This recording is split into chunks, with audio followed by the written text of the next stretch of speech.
This episode of the Vietnam Veteran News Podcast is brought to you by Legacy Staffs, which are crafted by the Brazos Walking Stick Company in Waco, Texas. You can go to brazosticks.com and use the name Mac Payne, one word, at the checkout and get 10% off your next order of the Legacy Staff or cane of your own design. I pledge allegiance to the flag of the United States of America and to the republic for which it stands, one nation, under God, indivisible, with liberty and justice for all. Welcome to the Vietnam Veterans News Podcast. News of interest about Vietnam veterans from a Vietnam veteran. Now, here's your host, Mac Payne.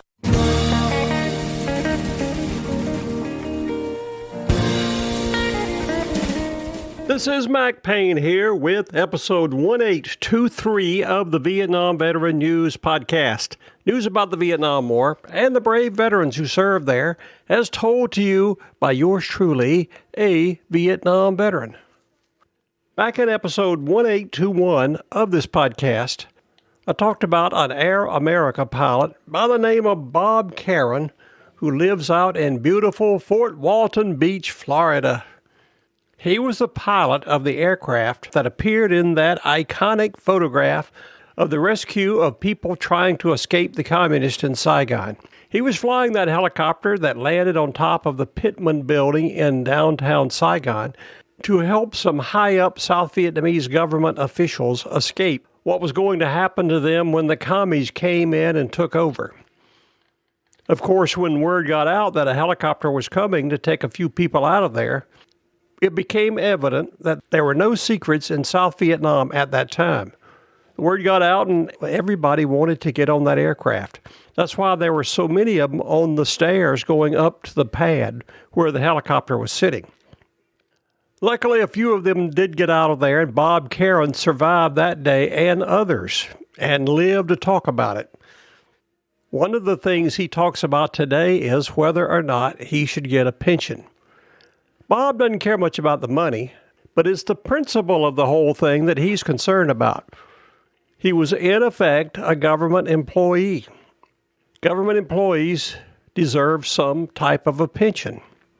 In this episode, I'm going to share with you another opinion on that subject of whether or not Air America personnel should receive a federal pension. I'm going to share a story with you that appeared on the Fed Smith website. Just for your information, fedsmith.com is a free source of information impacting the federal community and those interested in the federal government's activities. The site provides articles from numerous writers with expertise in the federal sector, updated throughout the day on a variety of topics. We use our extensive experience in working with the federal sector to inform the federal community. Basically, this is an inside rag for federal employees. Keep that in mind as I share this story with you. By the way, the title of the story is, Will These Federal Employees Get a Pension? Referring to Air America personnel. The story was provided by Ralph R. Smith. Ralph has several decades of experience working with federal human resources issues. He has written extensively on a full range of human resources topics in books and newsletters, and is a co-founder of 2 companies and several newsletters on federal human resources. Ralph is well versed in this situation about federal pensions. That's why I'm sharing his story with you, so you will be more informed on the subject. It's so easy to look at a question like that from the different standpoints. If you're a Vietnam veteran and worked with Air America, more than likely you would be in favor of them getting the pension. Others looking at it from a federal employee standpoint may have a different opinion. We want to get to the root of the issue. That's why I like to look at all sides of the issue. Let's take a look at what Ralph Smith has to say about it, and then maybe you can decide. At the end, I will tell you about how you can have an opportunity to affect this situation. Stay with me, and at the end of this episode, I will suggest to you what you can do to have a bearing on this situation. Without any further ado, let's take a look at Ralph R. Smith's story titled, "Will These Federal Employees Get a Pension?" That appeared on the Fed Smith website. Dateline, Washington, D.C. Most Americans have probably not heard of Air America. At first glance, it sounds like it might be related to the commercial company American Airlines. They are not related. Air America was a government-owned corporation. It was not like other government-owned corporations that operate in full view of the public. This organization conducted covert operations during the Cold War, Korean War, and Vietnam War. Their employees worked under the direct policy guidance of the White House, Department of Defense, and the Department of State, while under the management of the Central Intelligence Agency. I don't know about you, but that sounds pretty much like they were federal employees. Continuing. A considerable effort was made to make Air America appear to be a private company. Its work was entirely for the federal government. When the company was dismantled and the assets sold, the U.S. Treasury received the profit. Air America employed several hundred U.S. citizens, mainly flight crew members, and approximately 286 were killed in the line of duty while conducting covert operations in designated war zones. The last helicopter mission that rescued personnel from the rooftops in Saigon in 1975 was planned and executed by Air America and the United States Marine Corps. That's because in 1975, the only American military personnel left in Vietnam were a few Marine embassy guards in Saigon. That's why they were involved in the coordination of these rescue missions. Air America employees and federal retirement. According to a history of the Air America organization, I quote, "The U.S. government owned the company, and the employees worked directly for the enterprise. The government never revealed the real owner to the employees. Some were told the CIA owned the company, and a scant few worked directly for the CIA, but the CIA is part of the U.S. government and doesn't own anything. Therefore, the government could not enroll the employees into the civil service retirement program because they too would reveal the real owner, and could not issue personal service agreements because technically the workers were not contracted employees. As a result, the employees of SAT Pacific, CAT Incorporated, and Asiatic Aeronautical and Civil Air Transport, all seemingly separate companies but actually one and the same, were being neither fish nor fowl, left dangling and officially unrecognized. Senators Marco Rubio of Florida and Mark Warner of Virginia have introduced the Air America Act of 2020, officially known as Senate Bill 4380. This bill would allow Air America employees to be eligible for federal retirement benefits. According to Senator Rubio, the brave men and women employed by Air America who conducted covert operations during the Cold War, Korean War, and Vietnam War were critical to U.S. efforts.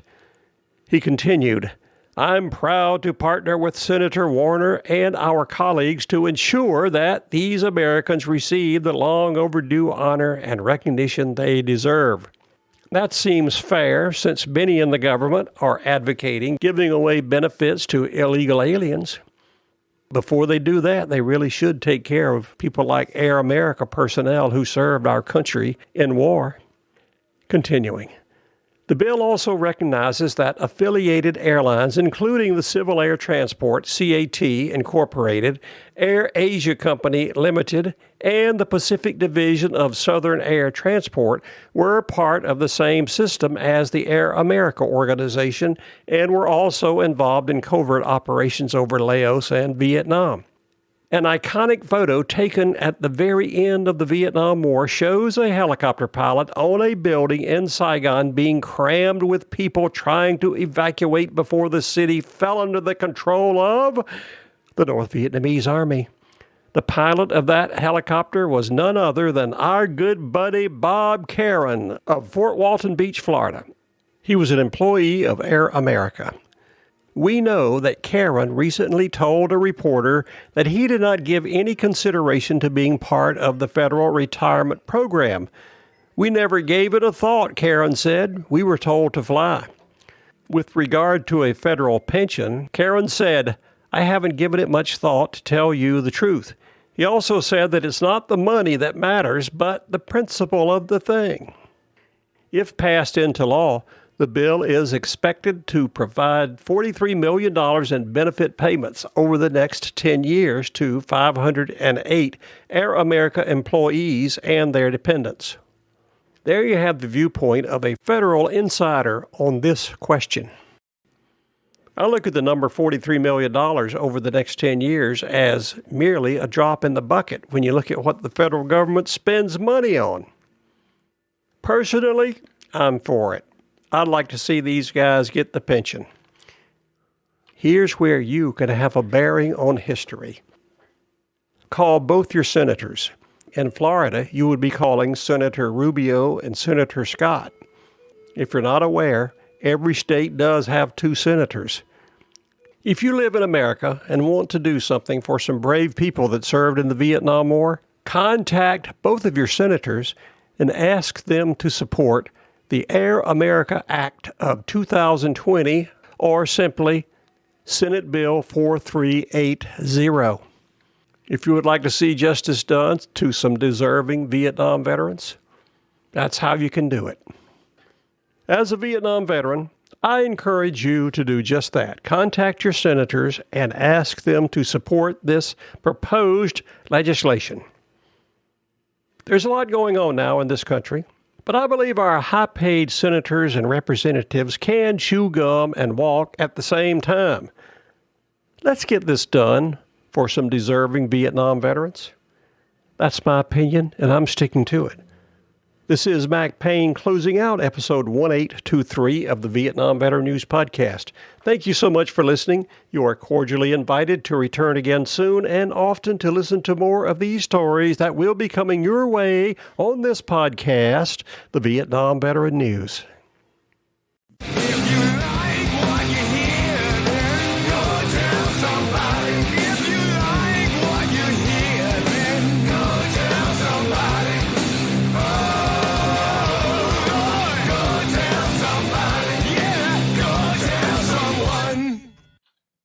How about that? Ain't that a mess?